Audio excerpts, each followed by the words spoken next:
He calls when he says he will call. He makes plans and he actually shows up. He does not disappear for 3 days and reappear like nothing happened. He does not run hot and cold. He does not keep you guessing. He is just steady, warm, consistently there. And something about that makes you uncomfortable. You find yourself thinking, I do not feel the spark. There is no excitement. This feels too easy. Maybe he is just not the one. Maybe what you have is comfortable but not electric. Maybe what you are feeling is just not enough. So you start pulling back, comparing, thinking about someone else who made your heart race, someone who also made you anxious and confused and unable to sleep at night. But at least with him, you felt something. I need to tell you something that might be uncomfortable to hear. That racing heart you keep chasing, most of it was not love, it was anxiety, and the calm you keep calling boring. That is what love actually feels like when it is real. You have just never been taught the difference. We grew up watching a very specific version of love. The dramatic declaration, the push and pull, the almost losing each other and then finding each other again. The intensity that makes you feel alive, because it is always slightly on the edge of falling apart. That version of love is everywhere in movies and music, in the stories people tell about their most passionate relationships. And we absorbed it. We started believing that if love does not feel urgent, if it does not have that edge of uncertainty, it is not the real thing. But nobody tells you what that kind of love actually costs to live inside every day. Nobody shows you the part after the dramatic reunion, the constant anxiety, the emotional exhaustion, the way you check your phone 50 times because you never know where you stand, the way you go to sleep unsettled and wake up still unsettled. Nobody calls that what it actually is, which is a nervous system in a permanent state of stress. We were sold passion, we were given anxiety, and we accepted it because it felt like the same thing. Here is the truth nobody says clearly enough. Chaos is not chemistry. Confusion is not depth. Intensity is not love. They can all exist inside love, but they are not love itself. And if the only time you feel something strongly is when you are afraid of losing it, that is not a relationship. That is a trauma response wearing the costume of romance. Here is why calm love feels so strange at first. If you have spent time in relationships with a lot of push and pull, your body got used to a cycle. He pulls away, you feel anxiety. He comes back, you feel relief. That relief feels incredible. It feels like joy. It feels like connection. But it is not. It is just your nervous system exhaling after holding its breath. Do that enough times and your body starts to expect it. It starts to read the cycle as normal. And when someone comes along who does not create that cycle, who is just consistently warm and present, your body does not feel relief. It feels nothing in particular. And your mind translates that absence of anxiety as the absence of attraction. That is not a lack of chemistry. That is your nervous system not knowing what to do with safety because it has been trained on chaos. Calm love does not feel like a roller coaster. It feels like solid ground. And if you have never stood on solid ground in a relationship, solid ground will feel strange. It will feel still. It will feel like nothing is happening, but something is happening. You are just not used to it yet. What is happening is this: you are finally safe.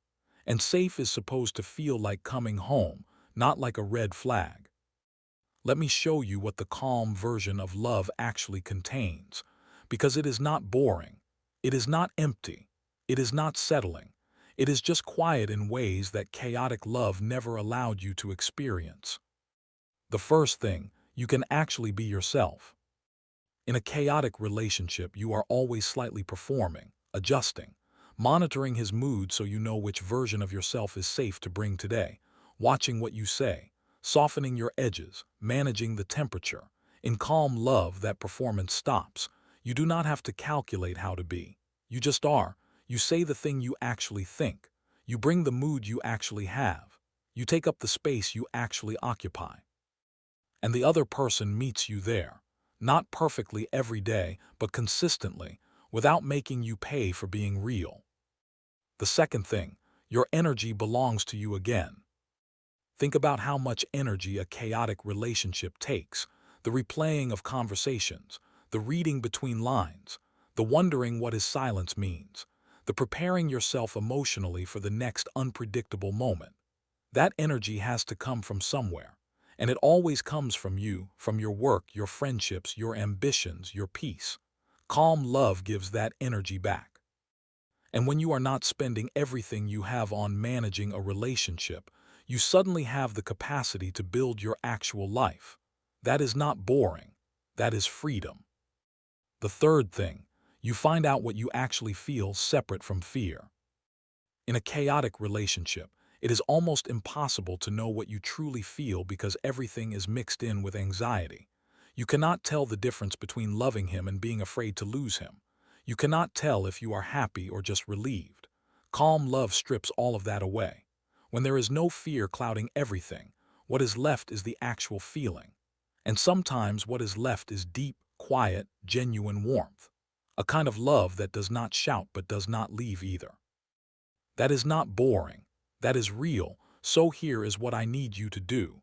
Stop confusing the absence of anxiety with the absence of love. They are not the same thing. The next time someone shows up consistently for you and you feel that strange restlessness, that feeling of nothing is wrong, so something must be wrong, pause. Ask yourself honestly, am I bored or am I just not afraid? Because those two things feel very similar when your nervous system has been trained on chaos. But they are completely different situations with completely different answers. Bored means nothing is there. Not afraid means something is there, and for once it does not come with a cost. Give calm love the time it needs to show you what it is, not the week or two you gave it before deciding there was no spark. Real time, because calm love does not announce itself with fireworks. It builds quietly, steadily, until one day you look at this person and realize I am happy. Not relieved, not surviving, actually happy. And when that moment comes, you will understand why everything that felt so electric before left you so empty. And you will be grateful, deeply, genuinely grateful, that you did not walk away from steady just because it did not feel like chaos. If this video just made you rethink something or someone, I want you to sit with that, not with guilt about the past, with clarity about what comes next. You now know the difference. Use it. If this gave you something real today, hit the like button right now. 1 second. That is all it takes to tell me that this kind of honest conversation is exactly what you need more of. Subscribe and turn on notifications. Every week I come back with the truth about love and relationships that most people are too afraid to say out loud. You deserve to hear it. I want you here. And drop a comment below and tell me, have you ever walked away from something calm because it felt like not enough, and later realized what you had? Or are you in that situation right now? Tell me honestly. I read every single comment, and your answer might be exactly what someone else watching this today needs to finally hear.